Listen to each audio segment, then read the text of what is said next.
Welcome to another issue of Eye on the Issues. And today we're talking about roads around the state of Wyoming. Joining me now is the Wyoming Department of Transportation Director, Darin Westby. Sir, thanks for taking the time to talk to me. You bet. Thanks, Mike. Looking forward to it. So, Darin, let's begin by talking about when you took over the Department of Transportation. I understand there were a lot of vacancies, and let's talk about how that played out for you. Yeah, well, thanks. Yeah, it quickly came one of my number one areas of focus. We had 345 vacancies, I think, when I started, right at the end of March of 23. And obviously with you start thinking about coming off the end of a massive, one of our worst winters that we had, and the amount of burnout and the amount of people that are so dedicated and passionate that they just literally just worked. Some of them worked 3-4 months out of the straight without a day off. And so it was pretty evident to me when I'd walk into a shop and you'd start seeing the level of burnout and just the fatigue on their face that that had to be one of our number one priorities, to try to get them backfilled with the appropriate staffing, not just filling a warm body, but getting some good experience, people that are dedicated and passionate as they have been. And so we worked hard. We figured out little different ways of doing things in government here with creating an incentive to try to incentivize people that if you come to work for us, we'll use some of that vacancy savings, because we had a lot of vacancy savings, having that many vacancies within the agency. Incentivize them with the $2,000 kind of sign-on bonus if you come to work for us. And then we worked hard with our other agencies that kind of dictate what we can pay within the salary range and try to get us a little bit more competitive. And so that, and just the marketability of trying to get out there and really explain how important what we do, why we do it, why it's so cool, to try to gain some of that interest of, I want to be a part of that. I want to be a part of the impact of how we keep commerce moving, how we keep our family safe, how do we get them from A to B, try to sell that a little bit more. And so it's been slowly working. Right now, I think we're sitting at about 242 vacancies. And so we've notched 100 out of it.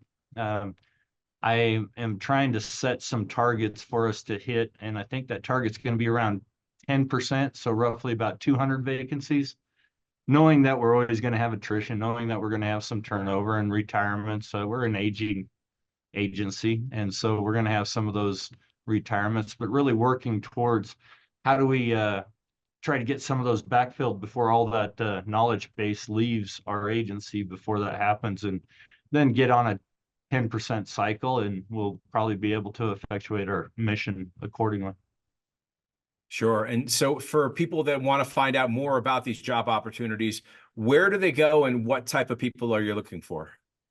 Well, right now I think our 4 targets are road maintainers, snowplow drivers in the winter. Obviously, they maintain the roads in the summer. Those are kind of our big number vacancy spots. Our engineers are also a number that we're trying to get established again.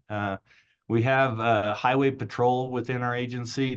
We're one of 2 in the country, us in Wisconsin, and so we have the highway patrol in our agency. And so we're down about 40 to 50, not just highway patrol, but dispatchers and all those things that are targeted in there too. So really trying to focus on mechanics is another one. So anybody of interest, definitely jump on our website. We have a direct link on our app. We have a direct link on our app that will take you right to all of our vacancies that we have. And then that can spin them right up into the application process. And, it's statewide. It's not, we have some vacancies up in the northwest part of the state, but not nearly as many as we do in the southwest. And so it just kind of varies amongst the state. But yeah, I'd encourage anybody to, if you want to join the WYDOT team, the WYDOT family, and really effectuate positive change within the state, join us. We'd love to have you. And speaking of the state, you've had a long career with the state. Why don't you give us a little look at your sneak peek or a Reader's Digest version of your resume? Sure. Yeah, no, I'd love it. Started out in private sector, did a little vertical construction. I'm a mechanical engineer. Thought I would love to design and build cars the rest of my life, but realized we didn't quite do that in Wyoming. So shifted into the civil engineering world. I started out in the private sector in the civil engineering architectural firm. Got some really good experience there, and then a position at at State Parks and Cultural Resources opened up, and was able to design and build anything you can imagine within a state park. Did that for, I was with that agency over 20 years, and then about the last 7 of it, the governor asked me if I would jump in and be the director of the entire agency on the cabinet, and so I did that. Got some great experience working with people. And again, that agency, we had engineers, we had construction people, we had law enforcement, obviously the accounting, the HR, and all the things that administrative stuff that has to deal with any agency. But so when the governor asked me to come over as interim and just see what this agency does and see how I would fit with it and how it fits with me, he gave me about 5.5 months to take that dive into it, peek behind the curtain, and see what I thought and see if I could build a roadmap for success. And so I looked at it, and quite honestly, WYDOT and state parks aren't too far apart. Just the scale and scope and breadth of what the two do. I have the exact same thing over here, just much bigger and much more. And so it's kind of scary, but the same token, I have much more people to deal with much more of those problems and concerns that kind of led me to have a little hesitancy coming over. But it's a great agency and a lot of great passion and dedicated people here. And so comparing the parks and WYDOT, what would you say now that you're at WYDOT, what would you say you like most about this versus the other? At state parks and cultural resources, we had a impact people as part of our mission, really, try to enhance somebody's life. That was a mission that we had over there. Coming over here, we have safe and effective. But I think if you truly take a deep peel back of the onion of this agency and you look at the impact that this agency has versus the economic impact of state parks and cultural resources had, it's dramatically larger. You start thinking about our mission. If we're not successful with our mission, there's a lot of industries that fail. Our 3 top revenue streams within the state are the extractive and energy industry. The second is tourism. And the third is followed shortly behind tourism is agriculture. And those are our 3 major revenue streams. And if we are not successful with our mission at WYDOT, all three of those industries fail, and therefore our revenue streams fail. And then you start thinking about the downward trend of everything else within those industries. If they start failing, the economic impact and the actual social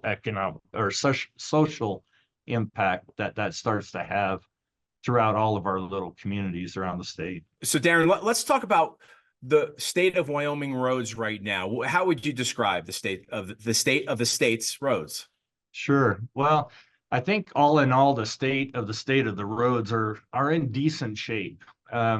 Unfortunately, about 13, 14 years ago, our revenue streams got to a point where we could not expand, we could not improve roads. All we could do is really work towards the preservation of those roads. And so they made that decision to just continue to take what we had and just really work towards ensuring that we have good roads, not great roads, not bigger roads, not more roads, just that we have good roads. And so they've been doing that pretty successfully for, like I said, about the 13 years ago. And unfortunately, you can only keep doing that for so long. And then as the buying power that we have within the state and the revenue streams that have been flat, the inflation, we've started to see lesser and lesser amount of roads that we can continue to preserve and maintain. And so unfortunately, we're starting to see a degradation of our road system. And so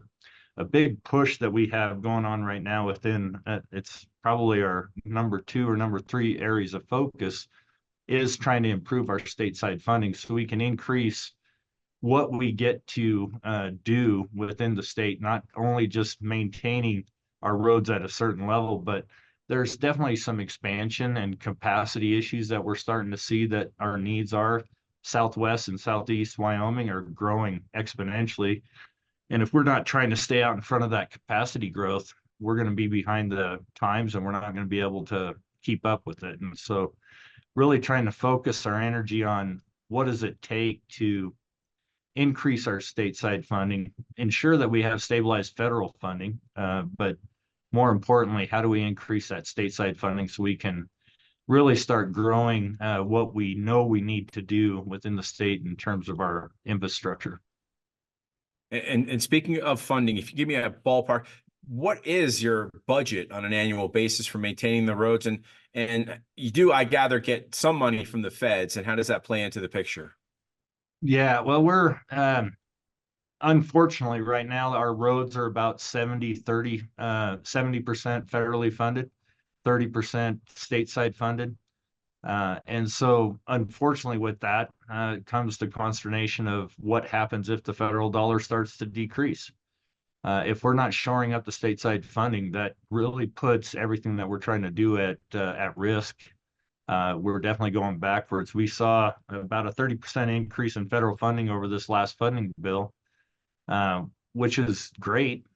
We'll take it. Obviously, we need it. But we were seeing 40 to 50% increase in inflation. So thank goodness we got that extra 30%, or else we'd be 50% going backwards. And so really trying to force the knowledge and the education within our state legislature to understand the significance of stabilizing and increasing that stateside funding stream so we can not only eliminate some of our risk on the federal side, but also if we continue to get the same amount of money from the federal government to perform our road maintenance and road improvements, that just is extra money that we can go towards improving safety, improving quality, improving quantity, and capacity. And in respect to parts of the state that actually need work on the roads, how do you determine that? Do you have inspectors that go out? Do you expect the public to call in, or is it a combination thereof? No, that's a great question. And we definitely have a lot of people within the agency that do nothing but do inspections on the roads. We have a program in which that all that data comes back and it helps define the quality of the road, and then that helps the prioritization of how it raises up within the statewide transportation improvement plan. And then we take a look at how many dollars we have left and what our estimates to date, what we're going to be able to accomplish. And then we're working through the STIP right now to determine how far we can take those projects and what's going to have to get pushed. And from a technology standpoint, how has technology advanced to allow for roads to survive better through a rough winter?